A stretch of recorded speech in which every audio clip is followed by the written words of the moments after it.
Okay, so in my first video, we learned how to take a file from Code.js, download it, create a repository with GitHub Desktop, and then copy that file over.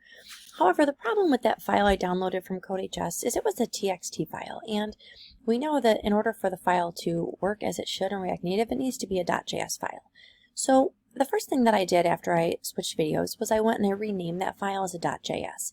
So what we're going to see here is there are two, a red and a green. Now the red means that this file has been deleted, and the green means that this file has been added.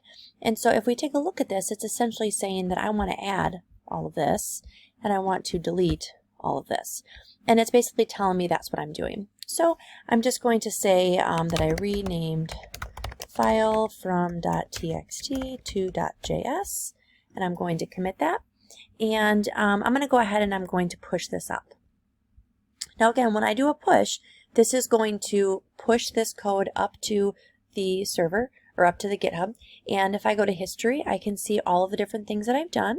And if I go into my Git account online and refresh, not sure why it logged me out, but here we go. So I went online and refreshed, and we can see right here, this is the change that I made, renamed file from txt to js.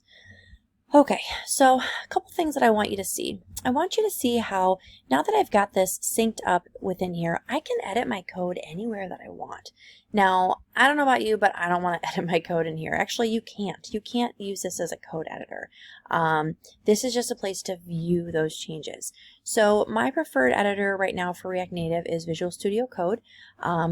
You can use whatever IDE you like. You can even code in Notepad if you wanted. So I have this opened up in Visual Studio right now.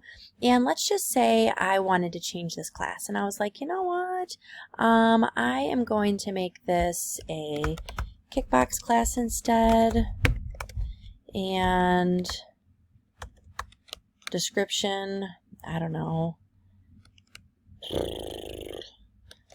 Watch out. I'm not sure. Whatever. So I've made some changes. Now, right now, if I look at this, I don't see any of those changes. That's because nothing's been saved. But now, when I go over here and I actually save my code, when I come back here into GitHub Desktop, now I see those changes that were made. So as soon as those changes are made, in that file that is synced in this Git repository, it tracks all these changes that are being made. And so I deleted those two, I replaced them with these two. So notice the line 1516, 1516, that's showing me that this is the old 1516, this is the new 1516. And so if, let's say, you made changes and you're like, oh my gosh, I did not mean to do that, you can go back to your code and you can fix it before you commit it and before you push it online. So I'm just going to say updated class, commit, and now I'm going to push. And again, now this is putting that commit online.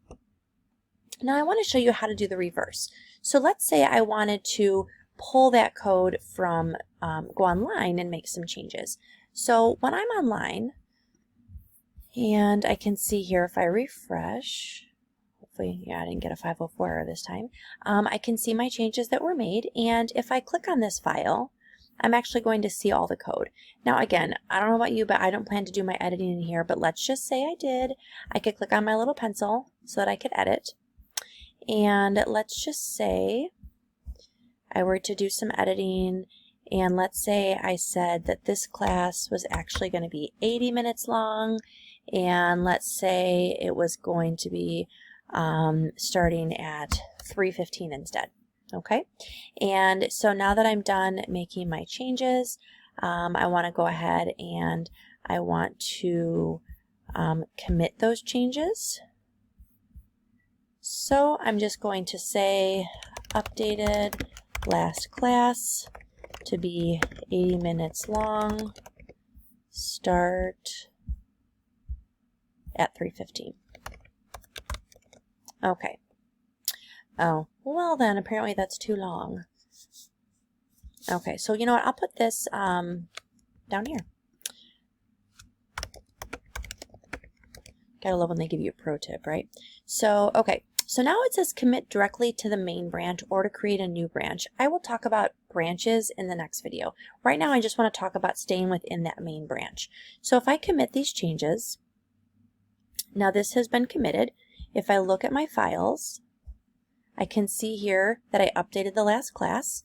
And now if I go back into GitHub Desktop, I'm going to see that I have no local changes. However, I don't know if there's been any changes made online. So what I do is I do a fetch origin.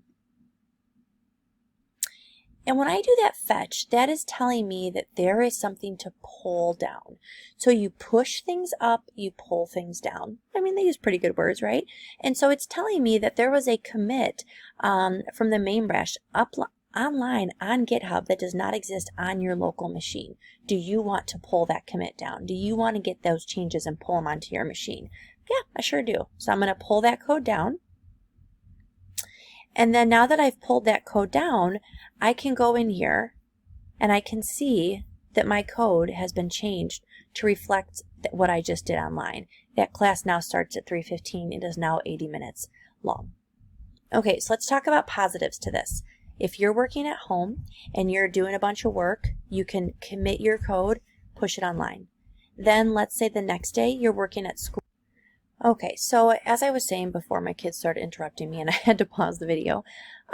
If you're going back and forth between home and school, if you're working, one day on one laptop, the next day on your dad's computer or whatever, this is a great way that you can always have your code synced. You can just keep pushing and pulling it, which is great. You just have to make sure that you have a local storage place saved on that computer so that way you can always sync it with GitHub Desktop. Okay, so now here's the next cool thing with GitHub, and that is having collaborators. So with our collaborators, if we go back to GitHub and you look at your project right here, if you go under Settings and then click on Manage Access, you can then go under Invite a Collaborator. And what this is going to do is this will invite somebody else to work with you on your repository, and you can allow this person to have different access. So let's say I wanted to invite my other self. I could do my sdena17. You could put the full name, you could do the email. And what's going to happen is that person will get a notification that they have been invited to collaborate with you. And then once they get that notification, they can accept. So I'm going to show you what that looks like. I thought I had some screenshots saved of what it looks like when you do collaborators, but I don't. And the other day when I tried going back and forth between my two accounts repetitively, I got locked out of both of them. So I'm not going to demo that on the video, but that's something that we will practice in class. So we'll get a chance to try that then. A few more things I want to just show you in this video is number one, the README file. So your README file is kind of like the opening screen that people see when they open up your repository. So this is a great place where you can put information about your app or your project or whatever else you have. You can also put details on how to run the program. You can put details on what they're looking at, all that information. And then this right here allows you to download the code. And then the last thing that I want to show you is how you can share your repository. So if you just click on this link up here, this github.com/sdena/classlist app, that is your repository link. And so you can send that link to somebody and they can use that to open up your repository. So I want to show you the other way that we can open something through GitHub Desktop.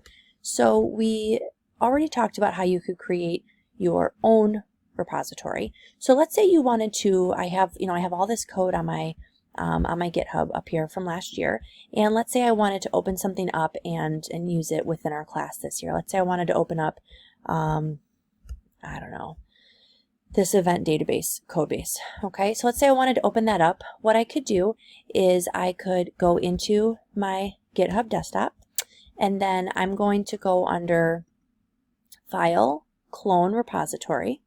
Now, you can't see these menu options because of how Macs work. They're up on the top. You can also go here where it says view the files of your repository in Finder. Open your repository page on your GitHub in browser. These are all the different things that we can do here. But if I go to clone repository, it's going to bring up all of my repositories that I have on my GitHub. So if I wanted to open up one of these that I already had and just have it sync with this machine, because maybe I didn't do this code on this computer before, or maybe you are at a different computer at school and you wanted to start syncing with that computer now that you're back in person, you can click on it. It's going to tell you where it's going to save, and maybe I don't want it to be in this folder for right now. I don't really care. I'm probably just going to delete this, but it doesn't really matter. So I'll just say clone. But let's say, actually, let's say I wanted to change it to be somewhere else. So let's say I wanted to actually have it go backwards and have it just be in my Astana folder. I could do that as well. And that's just, it's going to go wherever I want it to go. And so then I can say clone. And so now what you'll see is if I go to view files of my repository in Finder, now I'm going to see all of these files that I have. And this was an Android app, so there's a whole lot more files in here than what we have with the React Native files. And now I have all of this on my machine, and I can go through and work with all of this. I can open this up in Android Studio and so forth. And a lot of the software programs have Git integration built into them, so you can even log in to Git through the program, and you can sync your repositories right through there, which is pretty nice as well.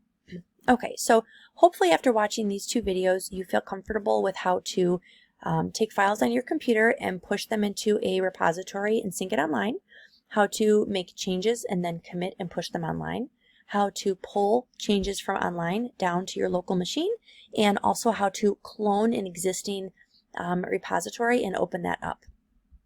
And yeah, so that is all for today, and we'll do some more of this together in class. I just wanted to put some of that information together in some videos for you guys. Thank you.